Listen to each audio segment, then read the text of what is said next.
ভিডিওটি শুধুমাত্র এডুকেশনাল পারপাসের জন্য বানানো হয়েছে। আমি কোনো সেবি রেজিস্টার ফাইন্যান্সিয়াল অ্যাডভাইজার নয়। কেউ যদি বাই অথবা সেল করেন নিজের রিস্কে নিজে করবেন। হ্যালো ট্রেডার্স, দেখো আগের দিনে কি অ্যানালাইসিস ছিল। যদি এই রেজিস্ট্যান্স জোনে এম প্যাটার্ন তৈরি করে তার নেকলাইন ব্রেকডাউন করে আমরা রিটেস্টে একটা সেল সাইড প্ল্যান করবো। সেমভাবে দেখো সাপোর্ট পর্যন্ত এসেছে, এখানে আবার ডব্লিউ প্যাটার্ন করেছে, করার পর নেকলাইনের রিটেস্ট নিয়ে কিন্তু রেজিস্ট্যান্স পর্যন্ত যায়নি, তার আগেই ডাউনফল করে দিয়েছে। এটা কি ছিল আগের দিনের অ্যানালাইসিস।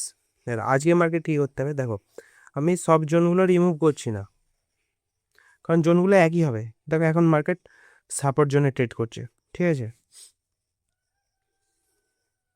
জোনগুলো একটু একটু বাড়িয়ে নেবো, মানে যেই জোনগুলো আছে সেগুলো বাড়িয়ে নেবো, এটা রিমুভ করে দেবো, কারণ মার্কেট এখন সাপোর্ট জোনে আছে। আর ওই রেজিস্ট্যান্স পর্যন্ত যেতে, তাহলে দেখো এটাকে যেহেতু ব্রেক করে দিয়েছে, এটা কী হয়ে গেছে আমাদের রেজিস্ট্যান্স জোন, ঠিক আছে।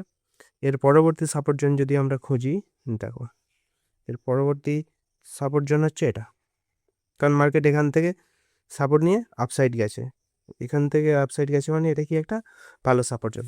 আর মার্কেটের ভিউ কী হতে পারে, দেখো মার্কেট এখন একটা সাপোর্ট জোনে ট্রেড করছে, যদি এই সাপোর্টটাকে ভেঙে দেয় তখন কী করবে মার্কেট, তাহলে ডাউনফল করবে। আর যদি সাপোর্টটাকে যদি না ভাঙতে পারে, ধরো এখানে সাপোর্ট এখন আছে, আসার পর এখানে কোনো ডব্লু প্যাটার্ন বানালো, তার নেকলাইন ব্রেক করলো, করার তাহলে আমাদের টার্গেট ফার্স্ট টার্গেট থাকবে এত দূর, এবং এটাকে যদি ব্রেক করে দেয় তাহলে সেকেন্ড টার্গেট থাকবে কতটা, এই রেজিস্ট্যান্স পর্যন্ত, ঠিক আছে। আর যেহেতু এখন ব্রেকডাউন করছে, কিন্তু মনে হয় না মার্কেট এখান থেকে ডাইরেক্ট ডাউনফল দেবে বলে, মার্কেট একটু ওপরে যাবে, প্রপার ব্রেকডাউন দিলে তবে ডাউনফল করার চান্স অনেক বেশি যাবে এখানে। তাহলে যদি ব্রেকডাউন করে একটা রিটেস্ট যাবে, যাওয়ার পরে আমরা ডাউনফল করবে এবং আমাদের টার্গেট থাকবে এই পর্যন্ত। এটা গেল 1 ঘন্টার টাইম ফ্রেমে। দেখো তাহলে মার্কেটকে যদি আমরা 15 মিনিটে যাই, দেখতে পাবো যে কী করতে চাইছে। দেখো 15 মিনিট টাইম ফ্রেমে মার্কেট প্রায় সাপোর্ট জোনকে ভেঙে ফেলেছে, ঠিক আছে।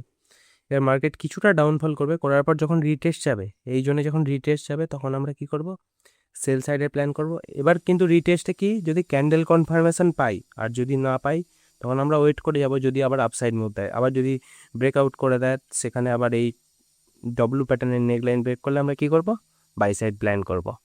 Thank you for watching this video.